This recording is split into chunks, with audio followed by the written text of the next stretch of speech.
तो चलिए दिन की शुरुआत में शुरू करते हैं हमारी पहली खबर के बारे में। तेल संकट पर सरकार का बड़ा कदम सामने आया है। जी हां, मिडिल ईस्ट में जारी ईरान इजराइल तनाव के बीच भारत में पेट्रोल डीजल की कीमतों को लेकर बड़ा फैसला लिया गया है सरकार की तरफ से। प्रधानमंत्री नरेंद्र मोदी ने हालात की गंभीरता को देखते हुए ऊर्जा और सप्लाई से जुड़े मुद्दों पर उच्च स्तरीय समीक्षा की है और आम जनता को राहत देने के लिए अहम कदम उठाया है। वैश्विक बाजार में कच्चे तेल की कीमतों में भी भारी उछाल के बावजूद सरकार ने फिलहाल आम लोगों पर इसका पूरा बोझ नहीं डालने का निर्णय लिया है। अंतर्राष्ट्रीय स्तर पर ब्रेंट क्रूड की कीमतें तेजी से बढ़ रही है और $100 प्रति बैरल के पार पहुंच चुकी है। विशेषज्ञों का मानना है कि यदि ईरान और इजराइल युद्ध लंबा खिंचता है तो कीमतें $150 प्रति बैरल तक पहुंच सकती है। इसका सीधा असर भारत जैसे आयात पर निर्भर देशों पर पड़ सकता है, जहां पेट्रोल और डीजल की कीमतें बढ़ने का खतरा बना रहता है।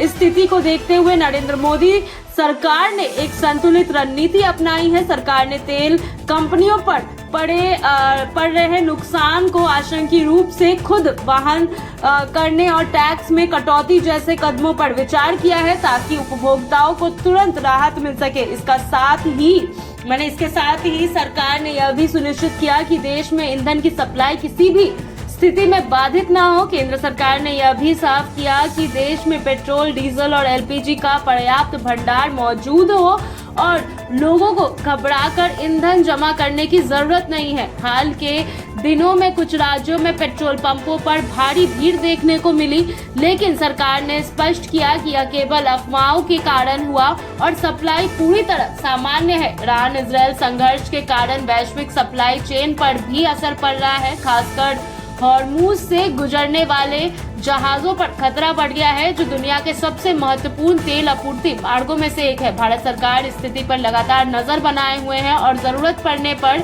वैकल्पिक आपूर्ति स्रोतों पर भी काम कर रही है। इस बीच अंतर्राष्ट्रीय राजनीति में तेजी से बदल रही है। डोनाल्ड ट्रंप ने ईरान पर दबाव बढ़ाने की कोशिश की है और युद्ध को जल्द खत्म करने के निर्देश भी दिए हैं, जबकि ईरान ने साफ कहा है कि वह किसी भी दबाव में झुकने वाला नहीं है। इससे क्षेत्र में तनाव और बढ़ गया है। विशेषज्ञों का मानना है कि यदि यह संकट लंबा चलता है तो इसका असर केवल तेल की कीमतों पर तक नहीं सीमित रहेगा, बल्कि वैश्विक अर्थव्यवस्था, महंगाई और आम लोगों की जिंदगी पर भी गहरा प्रभाव पड़ेगा। भारत के लिए यह समय संतुलन और रणनीतिक फैसलों का है। कुल मिलाकर सरकार ने फिलहाल हालत को नियंत्रित रखने और जनता को राहत देने की कोशिश की है, लेकिन आने वाले दिनों में वैश्विक परिस्थितियों के आधार पर नए फैसले लिए जा सकते हैं।